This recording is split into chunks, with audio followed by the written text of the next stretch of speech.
Ana Laura, or Ana Laura, depending on the pronunciation. And the idea of this webinar is for me to share a little bit about my experience from, when I started freelancing, and then how that moved on to creating my own agency in the Salesforce kind of like industry. And what are the things that were kind of like super good for me to know at the beginning? What are the things that I've done to kind of like launch my business? I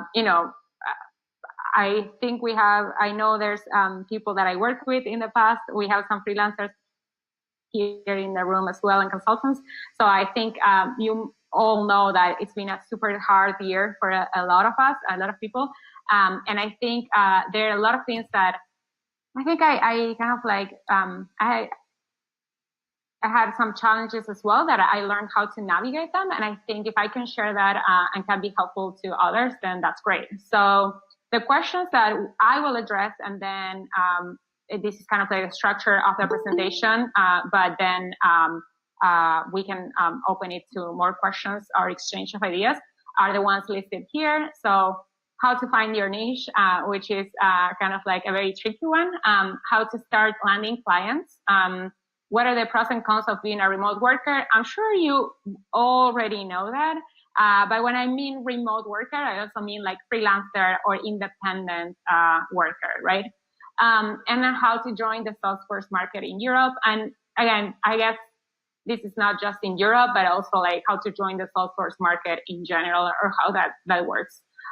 If you already work in the Salesforce industry, you kind of like probably have a good idea of that. And I can also share some tips on that as well. So yeah, feel free to interrupt. I'm just looking at my screen now. So if you have any questions, feel free to just like unmute yourself. All right, so a little bit about my experience. You saw me on video, but that's me on the picture. And my experience throughout my career was always working at big companies like Accenture, Comscore, and Standard, which is also called AppNexus and was acquired recently by AT&T. So I had a kind of like experience in consulting, but also in the advertising technology industry. And my entire career, I was a marketer. So I worked as a head of marketing for Latin America and Europe at Comscore, and then for international marketing at Standard, which is AppNexus.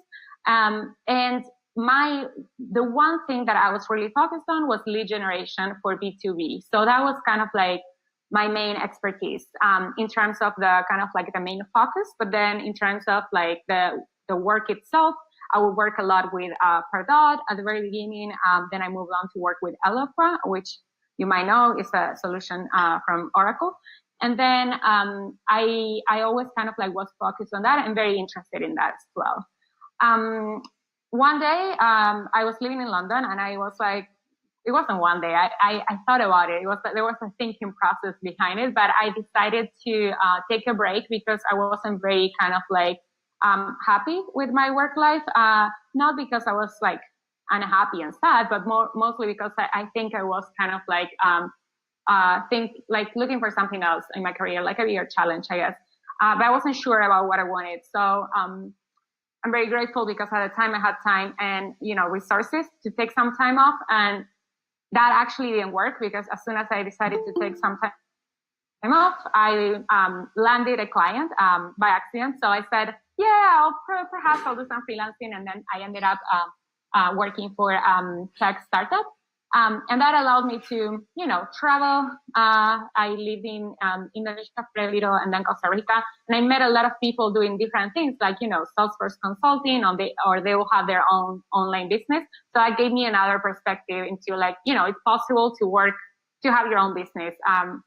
For me, to be completely honest, my mentality at the time was like, well, I'll just like work in a company, which is completely fine. But that was the only option for me at the time. So I think I really appreciate having the opportunity to being able to see a different perspective or something else that would work for me at the time. And then the interesting part, I'll say, is like how did I end up like creating my agency, right? And then the clients that are listed there, the companies that I work with and I'm working with at the moment, basically, I guess I'll share a bit about the learning process there, but or the kind of the process itself. It was a lot of trial and error, and it was a lot of like, kind of like going with the flow. So what I do mainly, or we do at the agency, is like growing your funnel, like growing a funnel of a company that needs more leads. So similarly to what I was doing in the past for lead gen. So what are the things that we can do to create more leads for a company? Then how can we increase the conversions? And for that, there's a lot of like tech stack optimization and nurturing funnels and all the like kind of like marketing automation bits. And then how can we prove campaign ROI, which is my favorite part. And it's, how can we use the analytics we have? How can we measure offline conversions? How can we make sure we match ads with performance and results? So, Anna, excuse me, may I just interrupt you very quickly just to understand? So, as for me also, maybe for others, not very clear. So you lived in England, so you were an employee. Then you decided to create your company to work as a freelancer. So how you found your first client actually? You told me that you told us that it's a startup, or what was, how did you find it? It's a good question. Actually, I got a phone call from an ex-boss, and she said that her husband was launching a tech company, and he was kind of like looking for someone that could help him put together the communications and stuff like that and the website. So that was the main thing. But it was a lot of kind of like the network I had that I wasn't even aware that I had that network because I didn't need it in a way before. So yeah, that's a very good question. I don't know if I answered the question. So you didn't have a presentation, website, or anything. You just started to proposing your services, right? Correct. Yeah, I had absolutely nothing. I didn't even have a website back in the day. I don't recommend this, but yeah, that was the case. Okay. Thank you. Of course. Yeah. So again, and I was a freelancer for a year and a half, I'll say. And then when I started to grow my kind of like services, or in a way, I kind of like the demand started to grow, I realized, well, I mean, I need more people. I don't have these skills. I don't have these tech skills. I'll need to hire more people so that I can build this. So the agency is kind of like a result of what I was doing as a freelancer. So I didn't know I was going this direction, to be honest. And then I realized, I actually want this, and I kind of like, I want to create this company. But it's not that from day one I was like, yes, I'm going to do this. It's kind of like, that was a flow that I was taking. I knew I wanted to work remotely. I knew I wanted to be a freelancer and consultant and help companies, but I didn't know exactly in what shape. So you probably are like, okay, so you said you were going to talk about your niche. So what is your niche? So the main thing I'm focusing my efforts on, and my efforts are commercial and marketing efforts, is Pardot. So, and mainly for B2B companies, I would say. So in B2B companies, I'll say more like tech companies and education companies as well. Why? Because that's, throughout my experience, that's what I found that, one, I have connections there. And the second thing is like, that's the kind of like experience I got to build my portfolio, right? Because based on the previous slide, you'll see, okay, these are all the things that you're offering, which kind of like makes sense, from lead generation to conversion.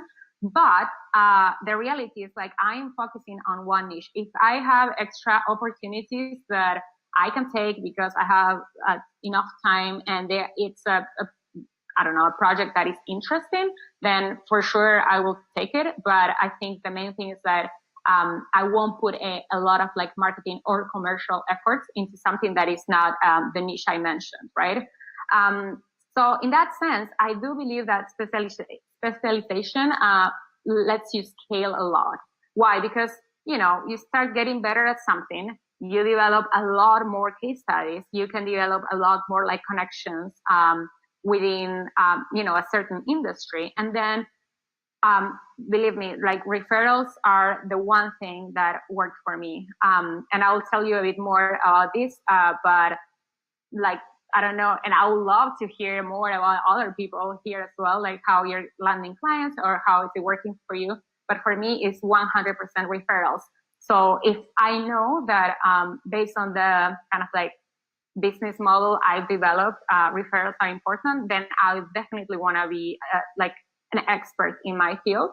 Because if I'm not, it's hard for me to get people to, recommend me to other. Let me interrupt you again, Anna, because maybe for some people, they don't really know what do you mean by referrals, firstly. And secondly, so your niche, you choose because it was your specialization. But now you're talking about persona, right? Because there are particular companies you decided to specialize, and how these companies also accept remote work, because, for example, for me, I was prospecting in France, and for France, remote is something sort of taboo.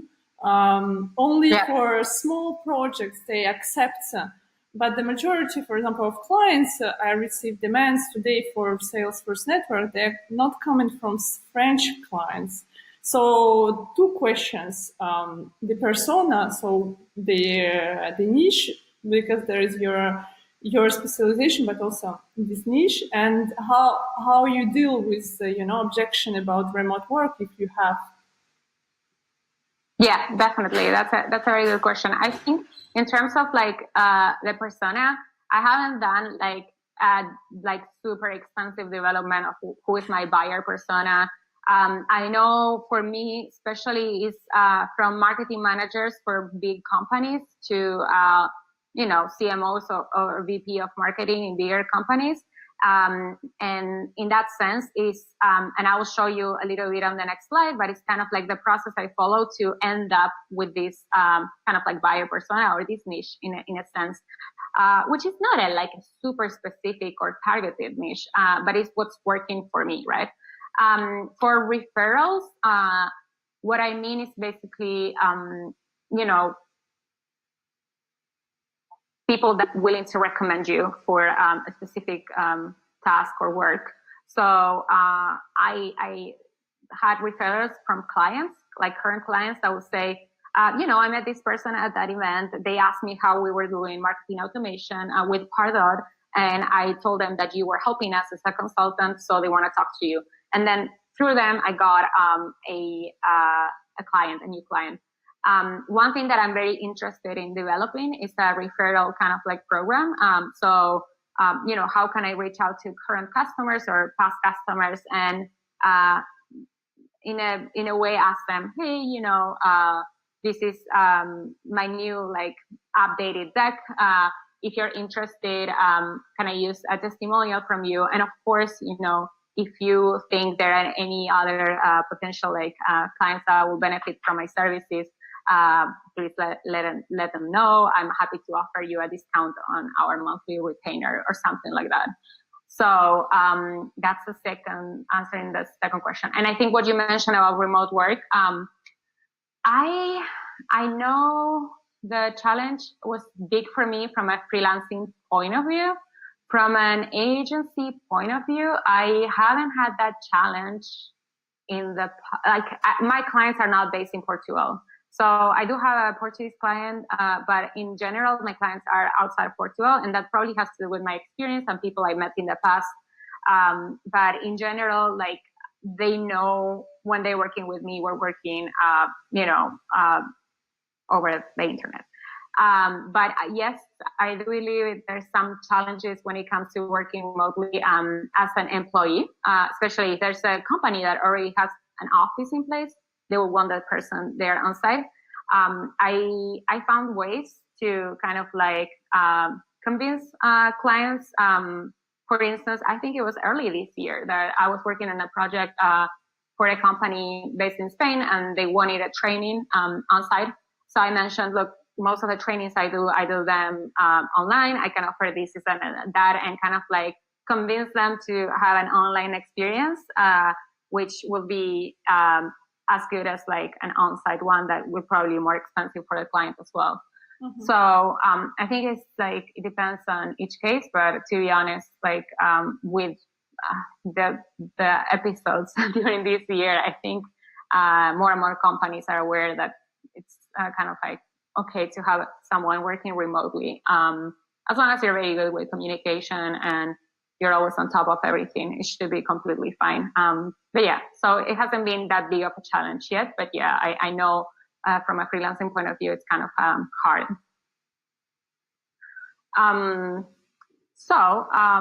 In terms of how did I get there, or how did I end up like finding that niche?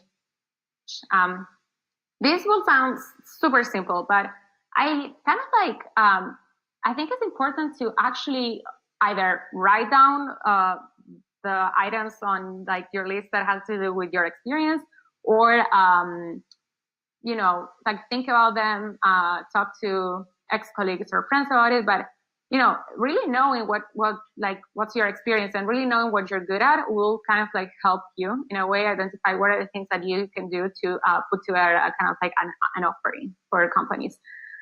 Because I don't know, like, you know, you might think you're I don't know, you can you're good at something, or you might think you're not good at something, and then you have tons of experience on that. So doing that exercise of writing down the 5 things that you're like, okay, I want to focus on this is really good. I think trying to do something that you would like to do, but you haven't really worked on, it's not that great. It's not gonna, I mean, it can work. It's amazing. But it's not like if you want to take the shortcut, just focus on the experience you already have and the connections you have. So, you know, as I mentioned before, in my niche, I said, okay, tech companies, B2B, ad tech, that's the kind of like the network I have. And leveraging your network is the best thing you can do, because as you might have heard, like it's like when you're trying to sell your services, you have to leverage the contacts you already have and the people that know what you do, because you never know when there might be an opportunity and they might kind of like recommend you to a friend or to someone launching a new company, or to, I don't know, and it's a CMO at a larger business as well.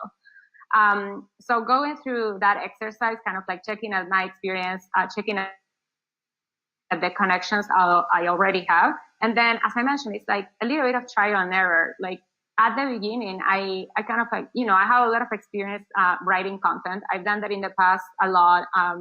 And I kind of like wanted to focus a lot on that. But to be honest, there's a lot of competition there, which is great, because if you really focus on that, you can really do it. But I didn't want to just like do writing, you know, just content. And I was like, okay, if I'm going to specialize on something, why, like, you know, for me, Pardot and working on marketing automation kind of like services, it opens like a lot more doors, because I can, on top of that, say, well, if you need an email marketing campaign, I can work on it. If you need a copy for the landing page, I can.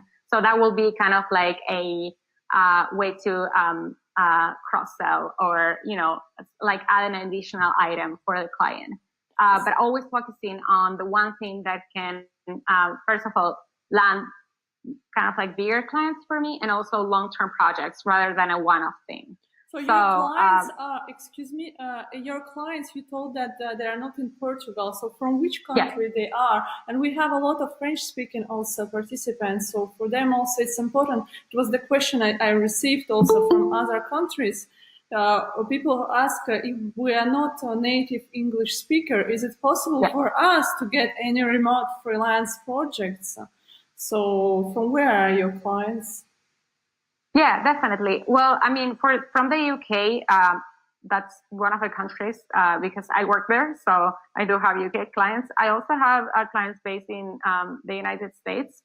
And then I don't know, I didn't mention this, but I'm from Argentina. So I'm not a native English speaker myself. So yeah, there are plenty of opportunities, especially if you're not working, I mean, on, I don't know, like something that requires you to be like super specific on your English pronunciation, then I don't think there should be an issue. I think though developing like a network and connections in the UK or the US is kind of like important. And I can talk about that when it comes to like landing clients and that section. But I think it kind of, it doesn't really have to do with your, I mean, it has to do with your language in a sense. But for instance, I guess for me, it will be harder to try to get clients in France, than from a French person to try to land clients in the UK. I might be wrong, but that's kind of like the theory I have. But yeah, not being a native English speaker hasn't really affected the way I kind of like I acquired kind of like new clients in that sense. All right, so yeah, so moving on to the next slide, that's like about like landing clients, and I have to say this has been my biggest challenge. I don't know if you have any business development salespersons in the call, but for me, I am not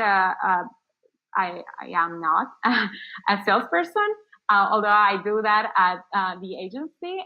So for me, it has been the biggest challenge.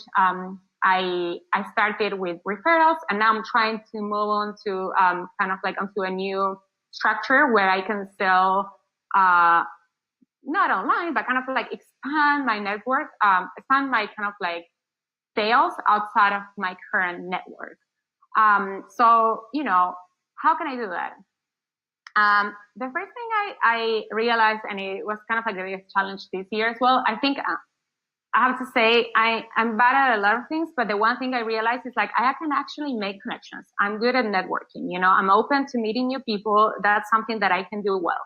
Okay, so how can I do this? For me, in the past, it has been about like going to events, like industry events, talking to people that, I don't know, like if I'm meeting people at a co-working space, I'll talk about what I do, blah, blah, blah.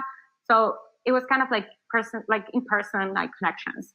This year that has been like super hard. So how can I get exposure about what I do? One of the things that I've done in the past and I've been doing lately, I kind of like, I think about, okay, where are my potential clients? What are they, you know, and how can I reach them? So what are they reading? Which events, online events are they attending to? Who are they talking to? There's one thing, and this is related to connections as well. There's one thing that you know, LinkedIn, we all use it. It's really good. I think posting on LinkedIn is sometimes hard for me in a way to kind of like try to like keep people like informed about what I do and top of mind and remind them, hey, this is what I do. But also I think in terms of connections, it's actually quite good.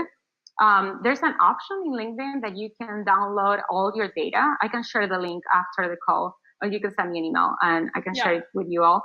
But you can export all of your personal data from LinkedIn, and that means that you can get access to not all the email addresses from your connections, but you can have email addresses from your connections that have kind of like allowed that on the privacy settings, I guess. So I do have a lot of connections. I do have a lot of email addresses, and I'm with the people that I think might be good to connect. I can send them a personal email. Of course, you're not going to spam your entire kind of like network. But if you don't want to send a message through LinkedIn and you want to connect with someone, you can do that as well. It's actually quite good to take a look at everything that's on the LinkedIn, kind of like on your personal information on LinkedIn. But I think in that sense, for me, is I don't know if you've used if you all have used in the past tools like, you know, Upwork and all of these tools out there. For me, they never worked. There's one tool only that I think sometimes I made some connections through that. And you know, if they work for some other people, that's amazing. For me, they haven't really worked. Perhaps I didn't put enough effort.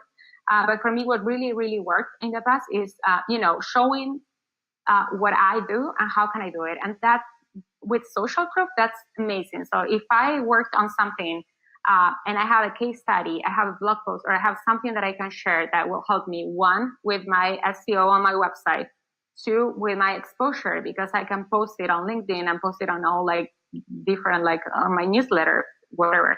And then three, with connections to continue to keep me informed about what I do, then for me, that's great. Because that's the way it worked for me. And it's kind of like it worked for some other people.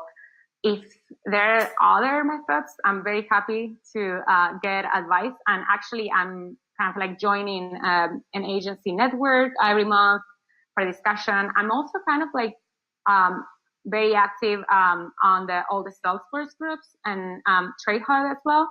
And any group that I find on LinkedIn that might help me when it comes to like connecting with people as well.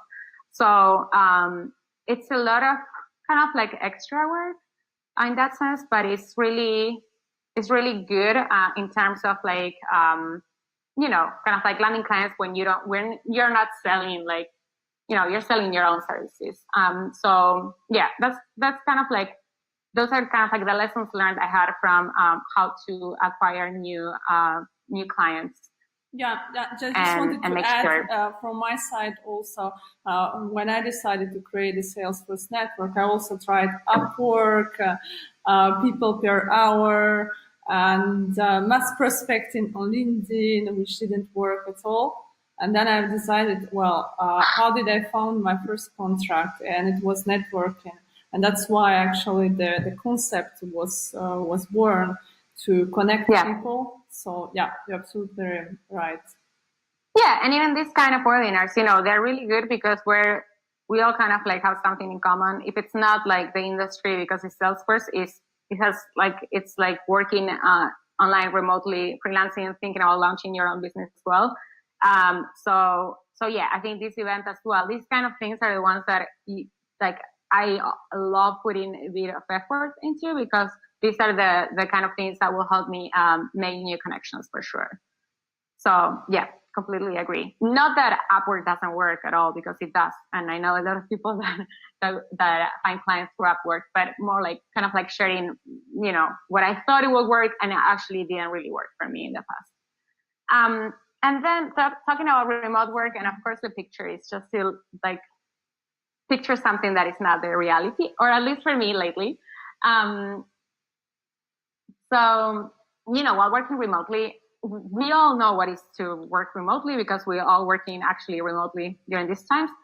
I think when it comes to kind of like working as a freelancer and working on your own, when if you need to log in hours, or like, like if your income depends on the work that you do and how actually you develop that work, how you spend time like doing networking and stuff like that, is for me super important to kind of like have that discipline, have the tools in terms of like productivity to make sure I know where I'm like actually spending time. What am I doing with my time? So for instance, I use Clockify for some of the projects for clients, and Clockify is a tool where you can kind of like measure time and assign that time to projects.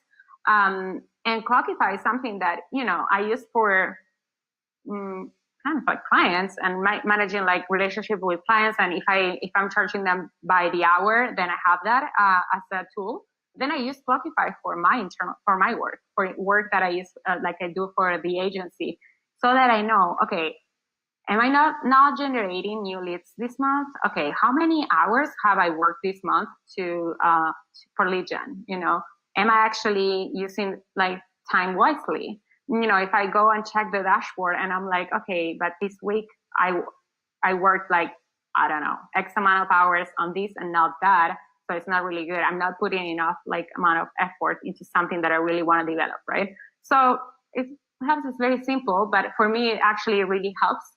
There's another tool called Cuckoo, and I can send everything via email, but that's something I've used in the past as well, because it's based on the Pomodoro technique that you might have heard or not, but it's kind of like proven that people can work very focused on kind of like sprints of 25 minutes. So it will like let you know when you need to have a 5-minute break when it's been like 25 minutes. So these are the things I used. I honestly struggled a little bit to work on my own and to kind of like get organized when you don't have clients online that they need to talk to you all the time. Your work week can be, I don't know, Sunday, Saturday, 10 p.m. till 3 a.m. So it happened to me in the past that I honestly didn't know which day of the week it was, because I wasn't working on like with clients that needed my help. And this is when I was a freelancer, that needed my help or needed me to be online all the time. So it was challenging for me, because I felt like, I was kind of like losing direction. So yeah, these are the things that I think are really important. And in terms of like, as I mentioned before, having a reminder, the way you need to communicate not only to clients, because you're working remotely, you're not sitting down with them. So you need to make that extra effort using, try to join their Slack channels. I ask for that all the time, when I'm working with a new client, or, there's never enough communication. So if you need to send 2,000 emails, that's great. But then communication also for people that are not seeing you in person. So how can you make sure, and again, what are the tools that you need to use to be on top of mind? So sharing updates on LinkedIn, sharing what you do on your blog, on your newsletter, and maintain people informed, so that if there's any opportunity, that's the network of people that can probably recommend you to other people. So make sure you're not just like keeping things inside of your kind of like circle of people, but also that like eventually you make it to people that you don't know that are connections to your own network. So do you use it, for example, when you speak with clients, for example, who don't want to imagine that you work remotely, do you use it, you're telling that I communicate through these tools, we will send all these tools by email later. So you say you can see the exact number of hours I work, so you can follow. Because for people who don't accept remote work, it's also a lot about the management. They want to see you in the office working there, and they don't know how to manage it. They don't know how to follow your work exactly. So do you use these arguments? Yeah, well, I always share my reports with Clockify with my clients, but mostly because with some of them, some projects are by the hour. In terms of work and being like present, I always join to ask whatever tool they're using. So I kind of like adapt and I say, look, do you use Slack? Can I join your Slack channels? Or can we create a Slack channel for Pardot? And then sometimes they ask me to, actually one of my clients, they're really good at tracking projects and like tickets and everything. And I joined their software. So they created an account for me so that I can like give updates of everything I do.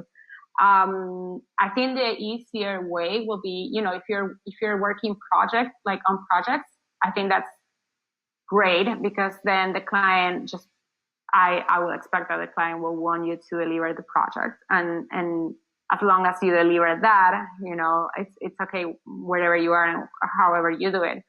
But I think that might be a good idea, actually, just like in terms of like landing more work, offering, on the kind of like the discussions, the kind of like negotiation or whatever discussion. So like, this is how I work and how I work remotely with my agency or as a freelancer as well. So that they know upfront that they can get a lot of control in a way of how you're spending your time. Okay. Anyone have any questions by now, or no? Okay. And then to mention a little bit about like, Salesforce or Pardot market in Europe. And this is not only in Europe, I believe it's not that different in the US or, the Americas or APAC.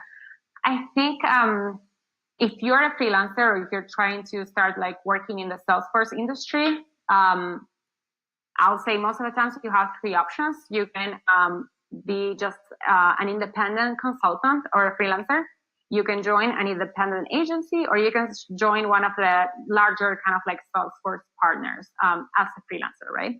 I would say that the one thing that really helped me is, understanding how the industry works and what are the kind of like the things that what's the experience I have and what are the things that I should be offering in that sense, and how can I position that.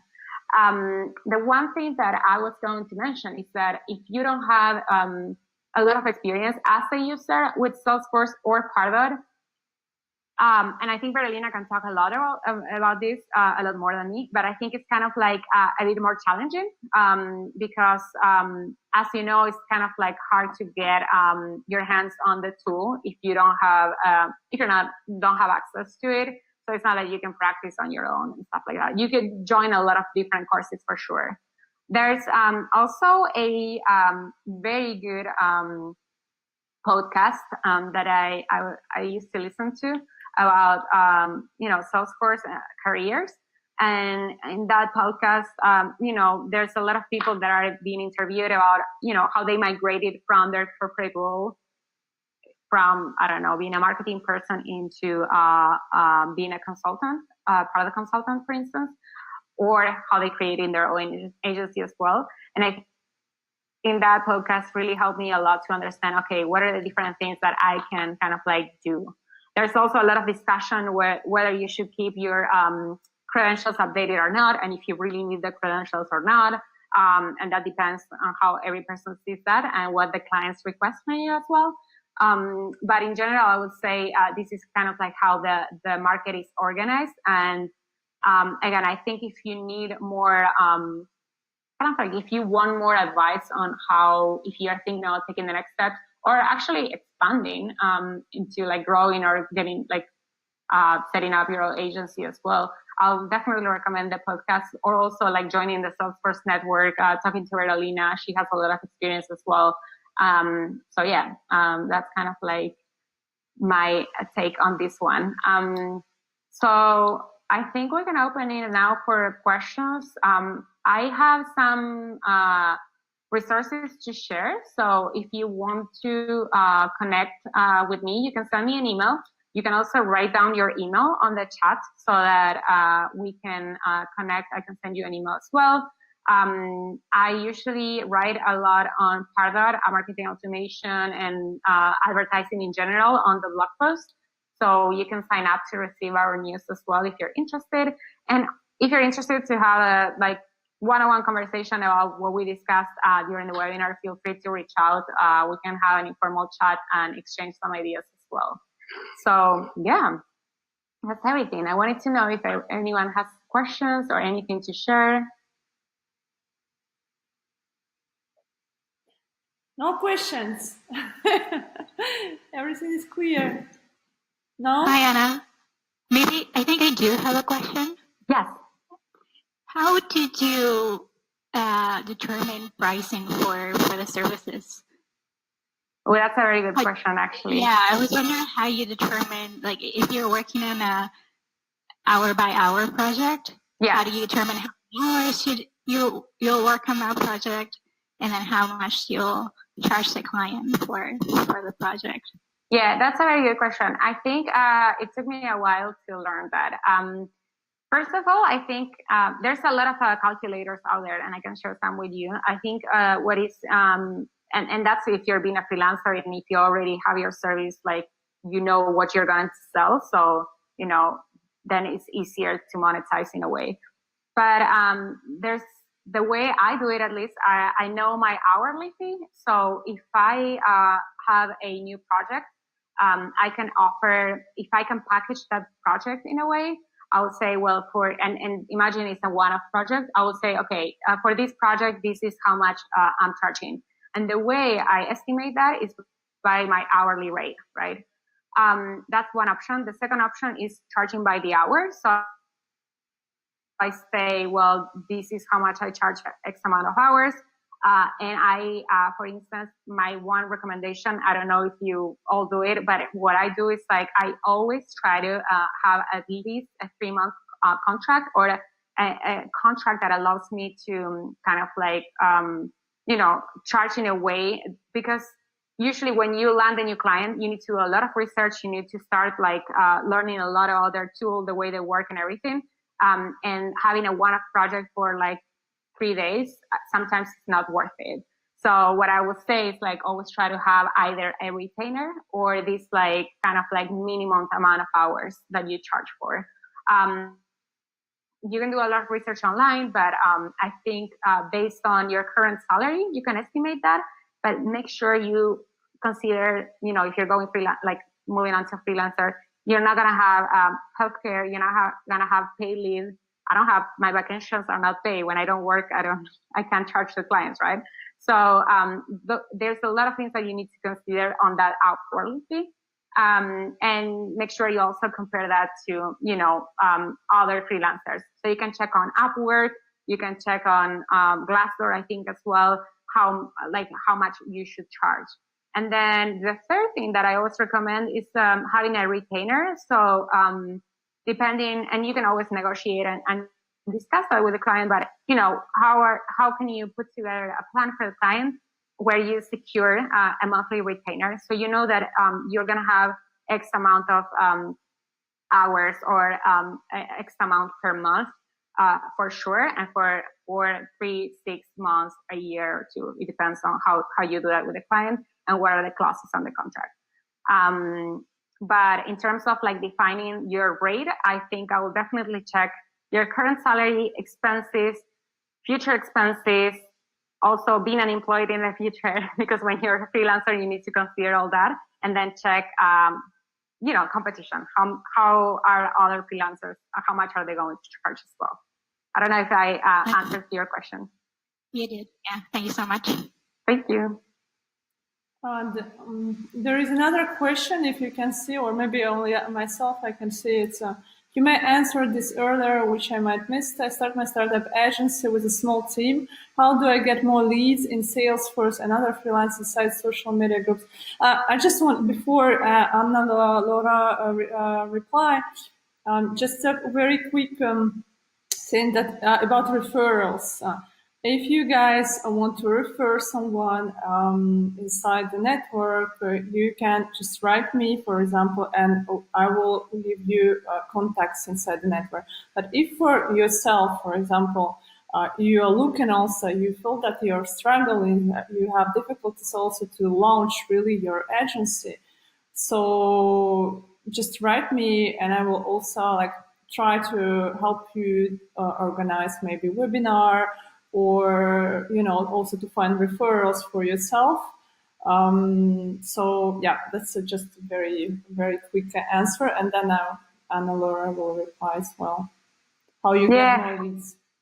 I think that's a good question, and it's related to what we were talking before. But I think sometimes it feels like you're like, where do I start, or do I just send a message on LinkedIn to someone? How do I do this? So I think social proof is really important. Having an updated sales deck might help. So when you reach out to people, I think just referrals, asking your clients, or on LinkedIn, like creating a lot of content also helps. But it's kind of like challenging. I think also partnering with companies that are doing something similar is really good, because you can organize a hosted webinar. You can organize, you can write a blog post or do a study together with them as well. So these are all ideas and things that I'm trying to implement as well. There's different routes. I think it's being consistent is super important, and then also making sure you're on top of mind with your content as well, so that people know what you're up to. Also, other thing which I noticed with people who sometimes I receive messages like I can't get freelance contracts, or I can get leads, and also I also faced this problem before, and I continue also to struggle, especially for remote work. What you mentioned, that's a niche, because Anna Laura, she decided to have a niche. And I remember last year I worked with one agency in France, and they didn't have their clear positioning. So they struggle also to find. So, and once we really did the research on the market, so there are a lot of different companies, but someone doing, for example, CPQ, on someone doing, Marketing Cloud. Now we have someone specialized on Marketing Cloud. And when you are trying to do everything, so it's difficult, especially at the beginning, to, for people to understand what you're doing. So you send I'm Salesforce integrator or something, but since there are so many competition, and for clients, especially when you're small and he wants to have something really specific, it's important also to be quite specific at the beginning, at least. Definitely. Yeah, I think that's true. It's hard to understand exactly because, it's taking risks as well. It's like, okay, I'm just putting all of my efforts in one thing. This might rather work, but I think, working on that positioning, working on that, and reworking on it. You need to constantly refresh that. You need to constantly review that, constantly update your website, on your sales materials, and be flexible enough to see, okay, this is the route I decided to take. Well, perhaps this is not working, I might need to adapt. But being kind of like focused on one thing and showing that to your client and what's your area of expertise is super important, so that people know exactly, you have the experience, you land, like you have clients and people that trust you, and you're an expert on your field, so people will want to hire you in that sense. So yeah, I completely agree with you, Redina. Okay. Any other questions? Anna, one quick question. Would you recommend, or do you think it's possible to avoid that leap of faith to first start combining freelancer services with your current job? If the question is like, if I think that's like, if that can be avoided, right? If you can avoid the freelancing, like the side hustle while you're working freelancing as well. Right, exactly. So as not to leave my job to start freelancing, and before that start freelancing, and see if I actually get clients and so on. That's a very good question. I don't know. I didn't do that. So I started like freelancing when I just like stopped working, right? I think it's possible. I think it's really hard to do both things. But on the other hand, I think being able to freelance when you do have a job, first of all, it's amazing because you have your monthly income and you're freelancing, you're learning. So you kind of like can avoid, that period when you're like, okay, what am I focusing on? Because you do have a job, so you can freelance a little bit on the side. I think it's really hard though. And I think you can definitely avoid it if you have the time and the resources to sustain that in a way. But it's definitely, I think it's a good question. I don't know if anyone here has done both at the same time. I think I know people that do it for sure, and it works for them. I think it is beneficial in the sense that you can do a lot of trial and error, and you can set up your own business with that financial security at the same time. Assuming that there's no legal clause on your contract with your employer that that doesn't allow you to freelance on the side. But yeah, I think it's completely like both ways are completely doable in terms of like time and everything. I think it's more like a matter of like, how do you allocate time? Yeah, English is saying it becomes with 24/7 job and no time for family. True. So yeah, I think what I can definitely say is like when you make a decision and you're like, okay, I'm going to do it, you have a need, and it's kind of like touching on your own pride. You want to make it work, so you'll work a lot to make it happen. So if you don't have a job and you're like, okay, I'm going to launch my own business and I'm going to do it, you kind of like put a lot more effort.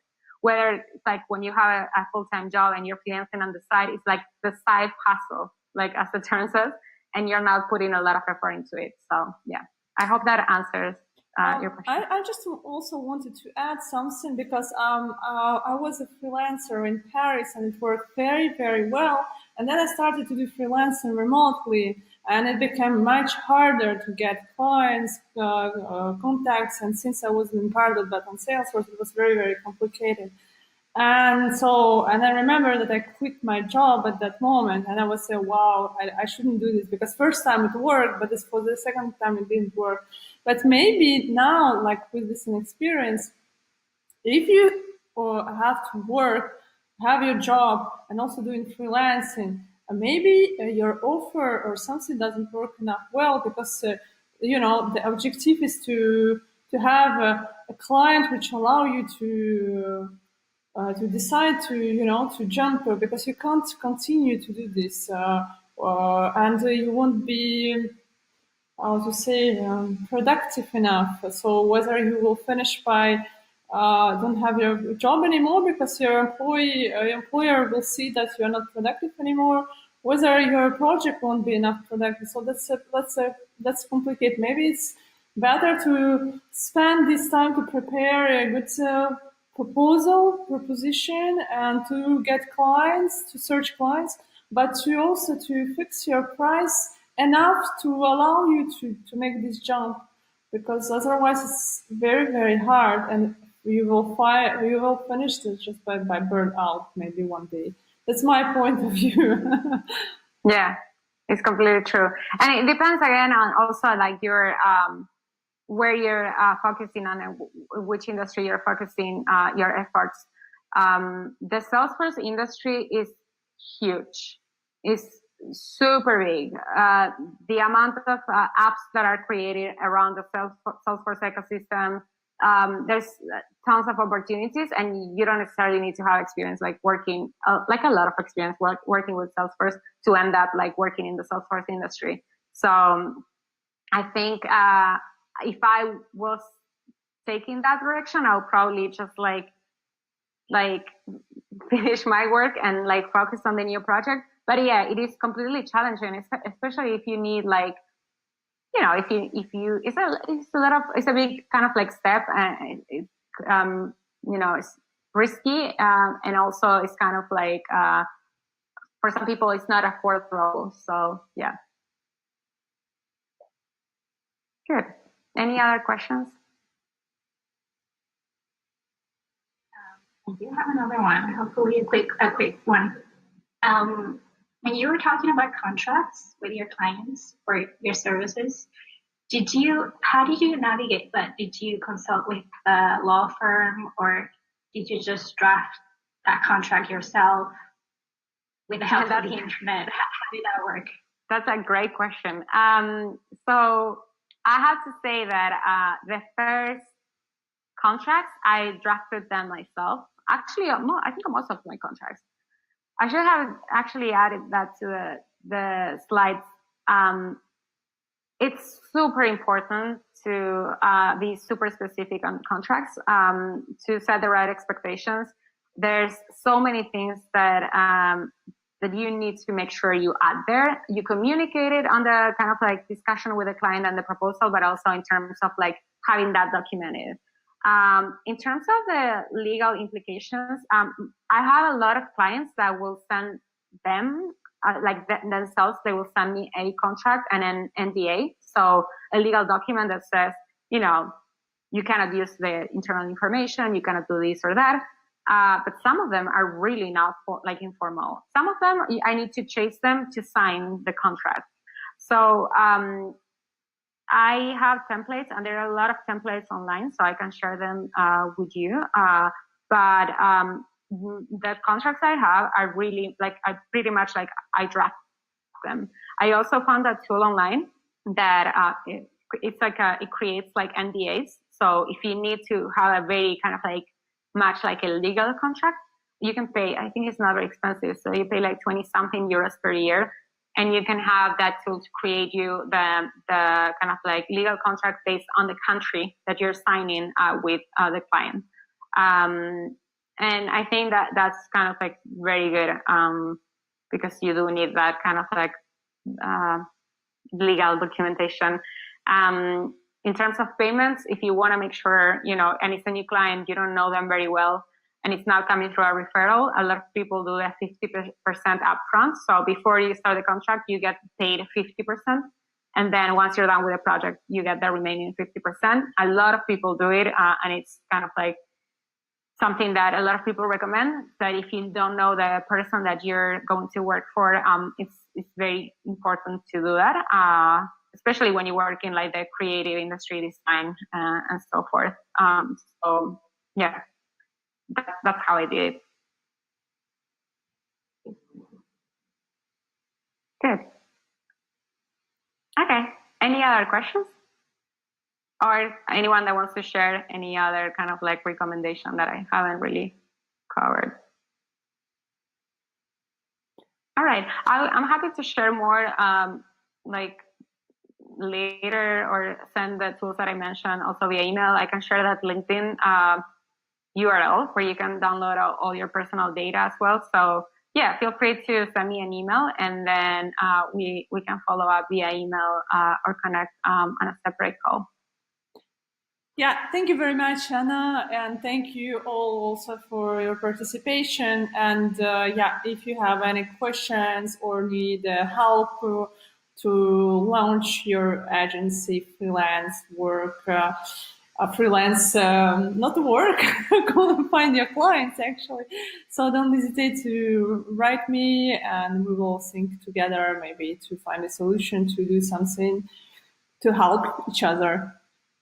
Yeah, definitely. Thank you so much for joining. It was really good to have you all online. And yeah, we'll talk soon. Thank you so much, Carolina, for hosting this. Bye-bye. Bye-bye. Bye. Bye.